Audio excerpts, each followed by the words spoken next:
He comes across like he has an edge, like he has a little bit of an attitude. I read that as being very defensive. He takes a lot of heat in the city of Cincinnati, and some of it's justified. I think a little bit of it, especially when it comes to Tracy Hunter, I think wasn't justified. I mean, just to defend Tim Burke a little bit, quite honestly, I got to be real with you. That's what I do. I'm not going to tell you I believe something if I do not. I'm not going to lie to you about anything.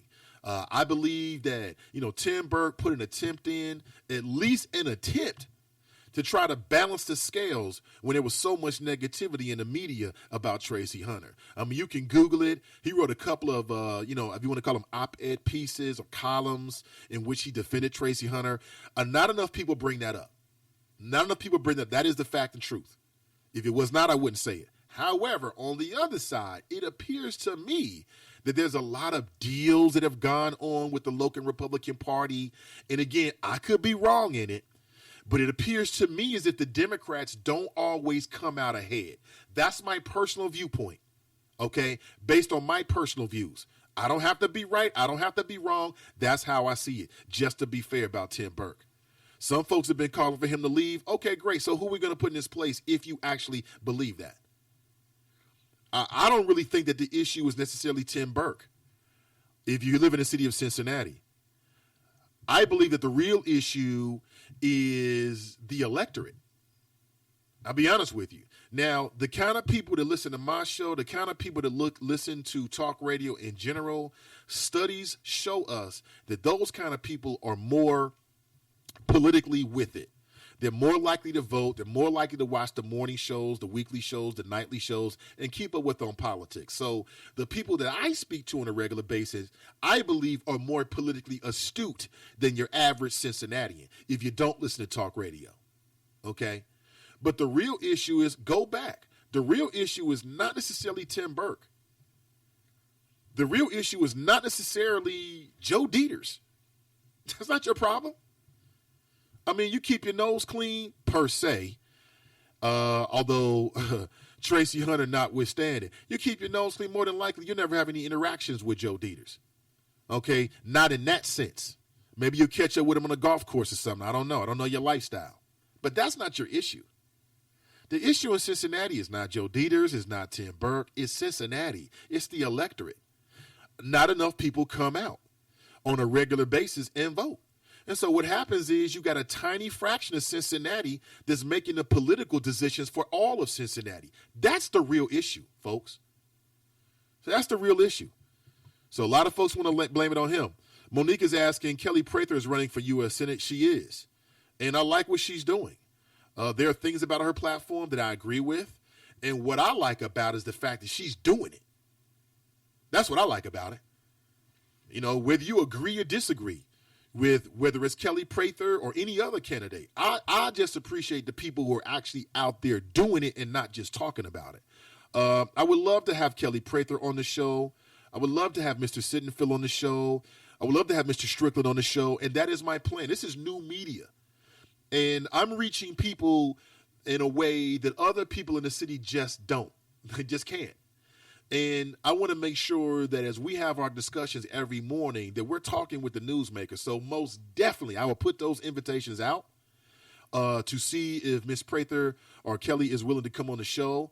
Same thing with Mr. Sittenfield and also Ted Strickland. And I think it's going to be fantastic. I think it's great. I think competition is a good thing. It's a great thing. I think it's great that you have a lot of different candidates. And what I would like to see from it is that, hey, maybe there's a little bit from all of them that they can all grow and learn from, and we as the electorate can get the best candidate. That's just my opinion. But I would love to, most definitely. Christelle writes, Nate, I really would love to see Cincinnati improve for my family's sake. I was born and raised there. I have lived most of my adult life out of time. Cincinnati's on the come up. The problem is it going to be fair and equitable for everybody? James writes, Nate, we need a black person on the county commission. We need a black person on the county commission. Let me ponder that for a second. Yeah, I'm going over 60 minutes today. So many people in the chat room and I want to make sure I'm here for you. James writes, Nate, we need a black person on the county commission. Do you think that we need a black person on the county commission? What if that black person was Christopher Smitherman? I'm not trying to say anything negative about Mr. Smitherman. I don't have anything negative to say. My opinion is what it is.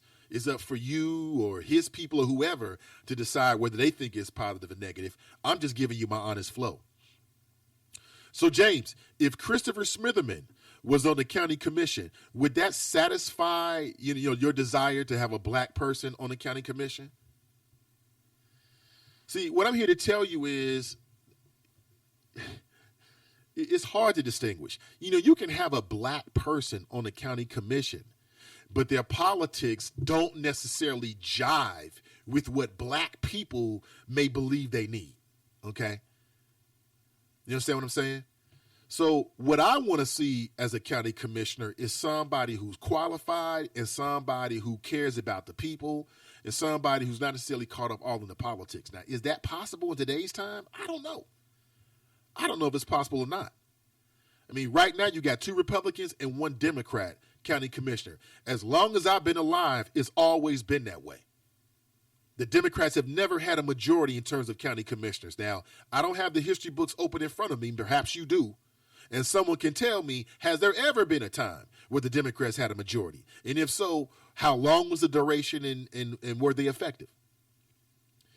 So whether it been black, what I'm looking for is some diversity in ideology. You know what I'm saying? I want somebody who's working as a county commissioner who actually believes in the efficacy of the government. I don't understand these Republican/Tea Party politicians who claim to despise government, but you want to get a government check. You despise government, but you want to get a government desk and a government job and a government pension. I don't get it. It seems like BS to me, but what do you think? So black person, it depends on who that black person is. James writes, not Smitherman, maybe Winburn. Okay. I like Charlie Winburn. I like him. He's a likable man. I have not always agreed with his policies. Sometimes it seems like the circus is in town, keeping it real with you. I said if he was sitting right here, same deal, nothing would change. Well, okay, maybe. It looked like he may be tapped to be the next county commissioner, and then what happened? The Dieters happened. So you tell me. Cruther Keith writes, hell no to Smitherman, and then there's like 10 explanation points. I think I understand what you're saying. Corey writes again, Nathan, that's exactly it. Just because you're black does not mean you are for black. Spot on, Nate, spot on. That's exactly right. In fact, I'm going to be honest with you. Be very careful about people that you hear who are running that black stuff on you. Because sometimes those are the same folks just trying to do you in. They run a game on you. I'm just saying, be very careful about that. Avery writes, Todd Portune and David Pepper. Are you right about that? When was that, Avery? Was that recently? Was Todd and David Pepper on the county commissioners together, or did one take over for the other? And I know Avery would know that because he's connected to what's going on in Cincinnati. You tell me. So that's how I see it. Cincinnati's on the come up. It certainly is. My question is, as people are making money around us, is everybody making money? Are black people making money? Are light-skinned people making? Are people making money who aren't necessarily a part of the old school, old guard in the city of Cincinnati? That's my question. Look at Walnut Hills. Walnut Hills is on the come up. I grew up in Walnut Hills. My question is this. That is beautiful. I would love to see a lot of the abandoned buildings. People's Corner. Listen, write this down, folks, because I like to give tips. It just comes from God to my brain, to my mouth, to your ears. That's how it works. I'm going to give you another tip right here. Let's see what time it is. It's currently 8:11 a.m., and today is February 16th, 2016. Okay. I'm going to tell you something, and I want you to hold me to this. Within 10 years, People's Corner is going to be one of the most thriving epicenters, nerve centers surrounding Cincinnati. If you've got the money, if you might have the money to purchase you a little piece of the American dream in and around that area, do it right now. Do it right now. It's on the come up. 10 years from now, just like people are walking on parts of Vine Street, they're going to be doing that in other neighborhoods, and one of them is People's Corner. Why? It's close to downtown. You got the buses. You got a Kroger company. It's perfectly set up for walk traffic. The same thing people are doing downtown on Vine Street, people are going to be doing that at the People's Corner intersection. And if you know what I'm talking about, then you know what I'm talking about. Think about the names. People's Corner. It's got a great name. And within 10 years, people are already doing it. People are already doing it. You got new shops coming up, new homes. You got new businesses and bars. They're setting it up because they can see the future. Can you see the future? So that's what you should be investing in. Got your wife. Maybe you don't have a wife. Maybe you just by yourself. You get your little money squared away. What you going to do with it? Make it work for you. Get yourself a little property. Right? Invest in a nerve center, right? Before the property value goes through the roof, right? And then when all that foot traffic comes in, you can be a stake owner. So I've got no problem with, over the Rhine. Now you got district parts of over the Rhine and buildings that are historic, which means big, big, big money. Property values go through the roof. You've seen downtown is on the come up. And they're producing foot traffic so people can live downtown and walk to the shops and drive downtown and get on a trolley and get on a train. So rather than sitting around belly aching about what happened to Tracy Hunter because it's despicable, it's wrong, become a stakeholder. When you're a property owner, you got a different relationship with the city and locale than when you're not a property owner. You got a little bit more say-so when you walk into the community council meeting and you can say, I'm a property owner at such and such XYZ address. You carry a different weight. And so that would be my advice to you. Within 10 years, people will be driving to Walnut Hills, the People's Corner. You walk around, they'll have shops. They'll have cats dancing around for you. You can get your shopping in. They may have some entertainment venues for you. That's what's happening in the city of Cincinnati. So I'm going to say this again. Smart people think about the future. Dumb people are sitting around talking about the past. You got to make a quick decision about who you are. If you're smart and you can hear me, take my advice. That's what you should do. Get you a little piece of the game and play the game like everybody else in the city. That's what you do. Yes, I would love to have Miss Kelly Prith on the show. She can most certainly come on. I would love to hear her platform, and just let me know. You can send a text to me on Facebook, and I'll send you my phone number, and we can connect. Most def. Avery writes, maybe 7-9 years ago. Carolyn writes, yes, Nate, the plans are definitely in the works for People's Center.